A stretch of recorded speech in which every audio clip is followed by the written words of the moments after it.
there, I'm Alan R. This is Motor Matters, the channel that you expect to bring you the newest, the latest, the greatest and the best. Well, greatest, best, but not the latest. Because this is our farewell to the current generation Ford Ranger. You should have seen a couple of weeks ago, we said goodbye, and as the Everest rode off into the sunset, well, now we got the Ranger Wildtrak, outgoing generation, and we're saying goodbye to this one as well. You know exactly what to expect. I'm not going to show you the looks because it's so popular, they've been around for so long and you know exactly what they look like. But being of course the Wildtrak, this is the top spec model, so you've got of course the LED headlights, you've got features like that you'd expect from this vehicle, nice big 18-inch wheels on here, and of course if you focus over there you'll know it's powered by Ford's 2-litre bi-turbo diesel engine, 157 kilowatts and 500 Newton meters of torque, driving through that 10-speed automatic transmission that Ford have been using for a while. What I find really interesting is the fact that they're using the same engine and gearbox combination in the new version as well. So that tells you plenty, doesn't it? How good it is and what Ford think of it.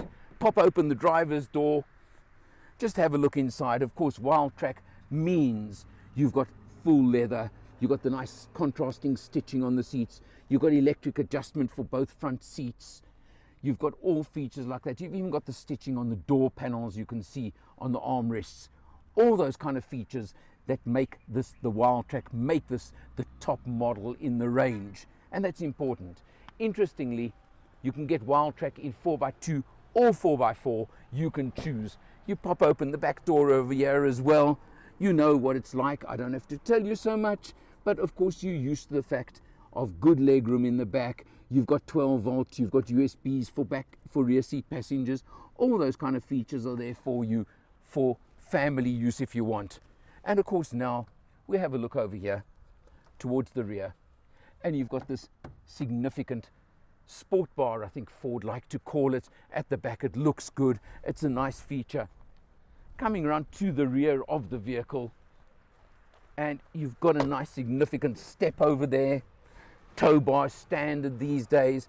What is interesting is of course Ford have got the soft counterbalanced tailgate. You see how light it is to operate, and we've got a tonneau cover on here. I'm not going to worry with it, but you can see just the tonneau cover over here to slide open if you want, but at least it does give you some security for your luggage or your load or whatever you've got on the back over here as well.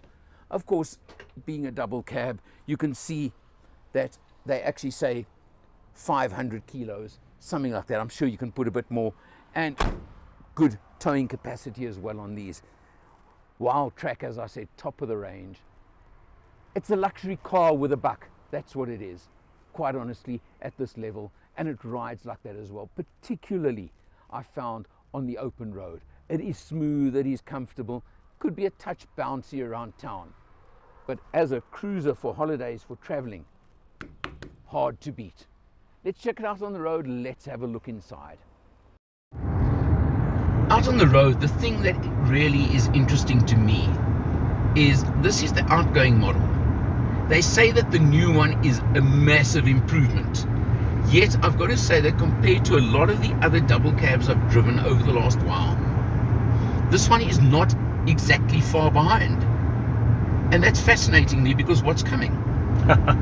William, you drove the Everest version, which has got the same engine gearbox drivetrain as this one. I was just going to say, this all looks very familiar in the Everest Sport, which is the entry new level. Generation. The new generation Sport is the twin turbo 2-litre diesel with a 10-speed box. Yeah, well, exactly like we got here. What we have here, yeah. And interestingly, it's dropped 2 kilowatts to 155 as opposed to the 157 I've got right now, still on 500 Newton meters, right? Yeah, exactly that.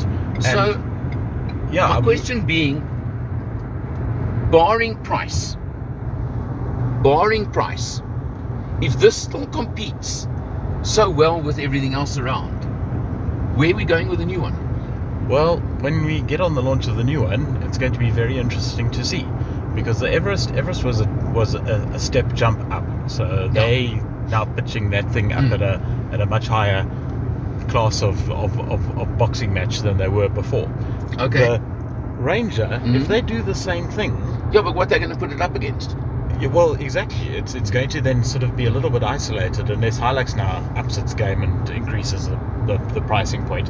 What I'm saying is that if Ranger has a big step jump up in the pricing point to accommodate the kind of luxurious interior that the Everest now has, it might I don't know, but you don't want to mess with the winning formula. I mean, Hilux and Ranger are so closely especially in double each cab, other. especially in top end double cab. Let's just put that, because sales figures, am I right in saying, and I hope I'm right, that for the last couple of years, Ranger double cab has possibly outsold Hilux double cab? I think it may have once or twice, but you're talking 48-52. Correct. In terms of the segment split, and then a couple of others sort of making up the rats and mice. Well, that's the point. Yeah. But it's a Ranger is a really important vehicle for Ford. So I'm very keen to see what they're going to do with it in terms of positioning it in the market. Whether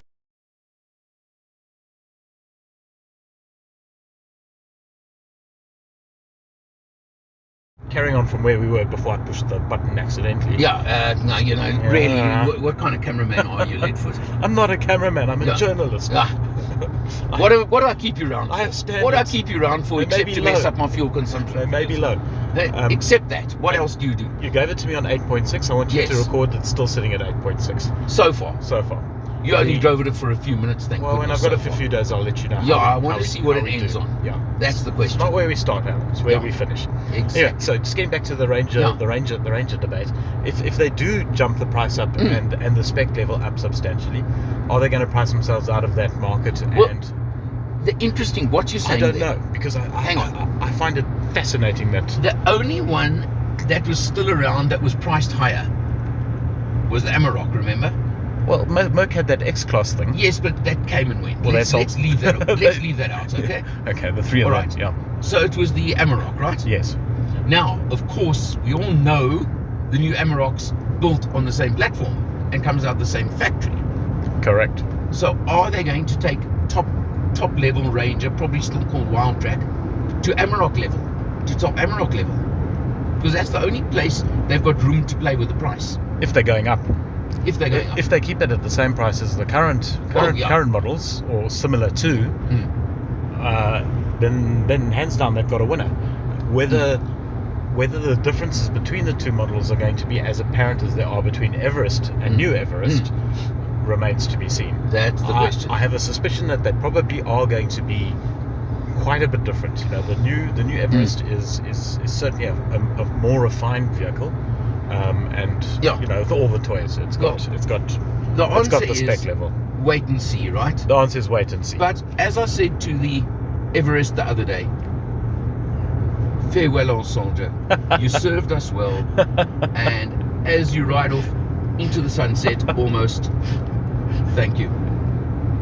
We'll leave it there. Jumping in behind the wheel, the instrumentation is standard as well. You're used to it from the Rangers. I'm not going to talk too much on it, but have a look at that. We've been doing a fair bit of mileage. A lot of it has been cruising on our Sunday road trip out to Cullinan, and we're averaging 9 litres per 100. I'm pretty impressed by that for a big vehicle like this. Really happy. Of course, another feature of the Wildtrak is you've got active cruise control over there, and of course that's a major feature. You've also got brake assist and forward collision warning, things like that feature on the Wildtrak. You come across to the screen. This is all standard on Wildtrak and on top model Rangers, so I'm not going to spend too much time. But what I do like is it's Sync 3, of course, which is Ford's top class system, and you've got full navigation, for example, as one of the features on it. So there you go, and you've got apps, you've got connectivity, you've got all these things on it as standard. Lovely stitching across the top of the dash with the leather feel, etc. Coming down over here, you can see two 12 volts and two USBs over there. So you've got it both ways, and that's nice. Over here, of course, you've got, for example, You have got your hill descent control, you've got diff lock, and you've got, of course, your control for 2 high, 4 high, 4 low.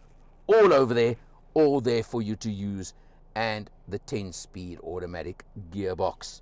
Smooth, comfortable, everything you want, although I have to tell you, I do feel occasionally it hunts for gears a little bit more often than I would like. But that's up to you as well, and you've got to decide. You have got a little rocker button on the side if you really want to go into manual mode, but I just don't see the need, quite honestly. You've got cup holders, good old-fashioned manual handbrake, and you have got, of course, a storage bin under the armrest over here. So these are all things you expect, you know, and everything else. What I've got to tell you about this is, this has been so good. They say the new one's going to be way better. I can't wait. Let me simply put it that way. For Motor Matters, I'm Eleanor. See you next time.